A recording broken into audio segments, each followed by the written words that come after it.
people that we're recruiting and look at the people that we're losing. For example, let me tell you a company that's in trouble. A company is in trouble when 3s and 4s are coming in and 8s and 9s are going out. You're in deep weeds. A company is in good shape when 8s and 9s are coming in and 3s and 4s are going out. So the question is not, are you losing people? The question is, who are you losing? The question is not, are you recruiting people? The question is, who are you gaining? Who are you recruiting? So when I look at the future of a team, I ask myself, who are they recruiting? How are they training? And who's leaving them? That tells me all I need to know about what kind of a future a company has. So if I were sitting listening to the 5 levels of leadership lecture, knowing that I wanted to get to level number 4, knowing that if I can get to level number 4, I'm going to be a great leader. If I realized that level number 4 really probably held the key to my success as a leader, the ability to develop people, I would very carefully listen to these next 5 minutes, because these are going to be the key minutes to getting you to level number 4. What are the keys to finding and keeping good people? Number 1 is recruit them strategically. Don't just recruit people. This isn't like a lottery. Don't just open the door and say, you all come. What I found is when you open the door and say, you all come, the wrong people always come. You have to recruit people strategically. What I mean by that is you have to know what you're looking for, and you have to know where to look. Did you get that? You have to know what you're looking for, and you have to know where to look. I have found that if you really want to get a winner, if you really want to recruit a 9 or a 10, you got to find somebody that already is doing a job very well and loving it very much. And you got to bring them on your team. You got to go find them. The person who's outside the door waiting for a job is probably not the one you want. You have to recruit them strategically. Number 2, you have to develop them continually. Remember the law of process in the 21 Irrefutable Laws of Leadership. The law of process says leaders develop daily, not in a day. And what I'm saying here is that if you and I are going to really develop our people, it's not like one program, one time, or one event at one place. No. It's a commitment to develop people on a continual basis. Here's what I know. I have been training and developing people for over 20 years. It's never stopped. And in my organizations where I've literally developed and trained hundreds of leaders, many times I've been asked, have you trained all your people? Have you developed all your people? Can I say, you never train all your people. You never develop. It never is over, because you're recruiting new people. And if you're recruiting new people, you got to train them. I've never had somebody come in and say, already trained, thank you very much. Already developed, thank you very much.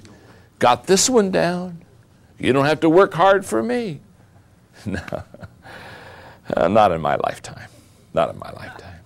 So you have to recruit people strategically. You have to, secondly, develop them continually. Thirdly, you have to place them correctly. You've got to place them correctly. You've got to understand that the key to getting people to be successful is to put them where their strengths are. A lot of people are not successful not because they couldn't be successful. A lot of people are not successful because they've never had a leader know what their strengths are and strategically place them where they can maximize their abilities, gifts, talents, and opportunities. That's very key. And number 4, the 4th thing that you and I want to do is we want to value them highly. Remember, people are your only appreciable asset. So you got to pour your time in them. They're worth it. They have the ability to make you bigger and have the ability to make you better. Now, the last thing in your lesson notes in the 5 levels of leadership is I have placed for you each level. And I've done my best to tell you what to do on that level to be successful so you can go to the next level. How do you eat an elephant? One bite at a time. How do you grow in influence? One level at a time. So I want you to look at this on your own and know that at level number one, there are a half a dozen things that you can do to be successful. And if you do that well, then you can go to level number two and you, again, follow through with your game plan there. And if you do that well, you can go to level number three. And I have, again, successful characteristics at every level. I'm just trying to help you to know what you've got to put under your belt, what you have to do well to not only exceed, but how you can go to the next level. It's a very practical, step-by-step process that I want you to work out. And on step number 4, the same. And then we finally have step number 5. All these levels are key. But if you would allow me on level number 4, because my passion is get you to the people development level, at level number 4, I would like to say the following things and just read this to you and comment in a couple of places. The first successful characteristic at this level, number 4, is to place top priority on developing people. They are your most valuable asset that you have. In other words, if I could walk into your life right now, if I could walk out through the people in this audience here today, and I could ask you one question, I wouldn't ask you one question because I'd have to ask you two. Because the two questions I would ask you is, number 1, what's your plan to develop yourself? And question number 2 is, what's your plan to develop people? Now, you have to develop yourself first because you cannot give what you do not have, and the way to grow people is to grow yourself. So start with yourself. That's not being selfish. It's being realistic. Get on a personal growth plan for yourself. Continually listen to leadership tapes and watch leadership videos and read leadership books and continually absorb those things in leadership, because here's what I want you to know. You've got to learn how to go from one level to another. And as you grow from one level to the other, here's the good news. If I have grown to the people development level number 4, if I have grown to this level myself, here's what I want you to know. If I have grown there, I can grow people there. If I am there, I can take you with me. I cannot take you where I've never been. So if I don't know how to develop people, let's say I'm just good at relationships, I never produce, I never develop people, I'm just good at love. Can I tell you something? My people can go no higher than I can go. They can go no higher. If I'm on level number 2, people will only go to level number 2 under my leadership. So, very simple. Your growth determines the growth of your people.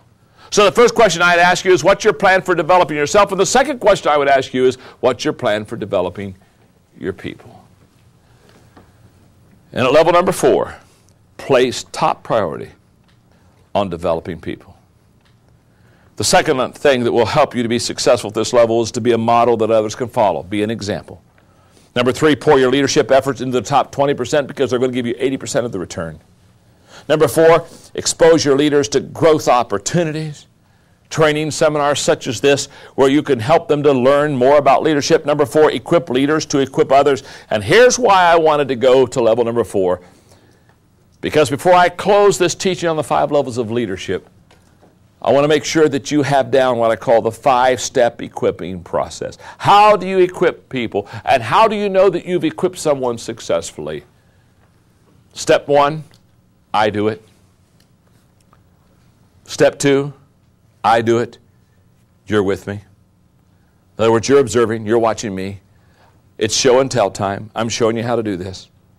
Step 3, you do it, and I'm with you. Now the baton has switched hands. In step number 2, I'm doing it, and you're watching me, taking notes, asking questions. In step number 3, you're doing it, and I'm watching you. I'm asking you questions, making sure you understand all the things that you're doing and performing. Step number 4, you do it.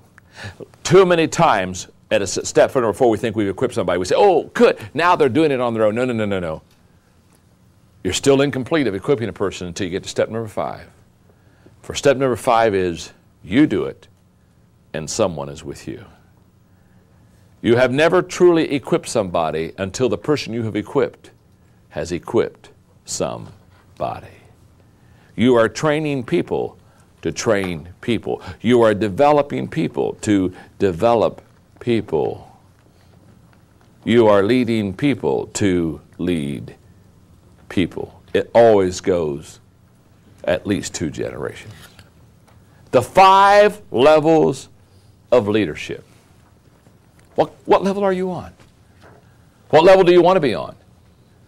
How many people are on the highest level that you're on with you right now?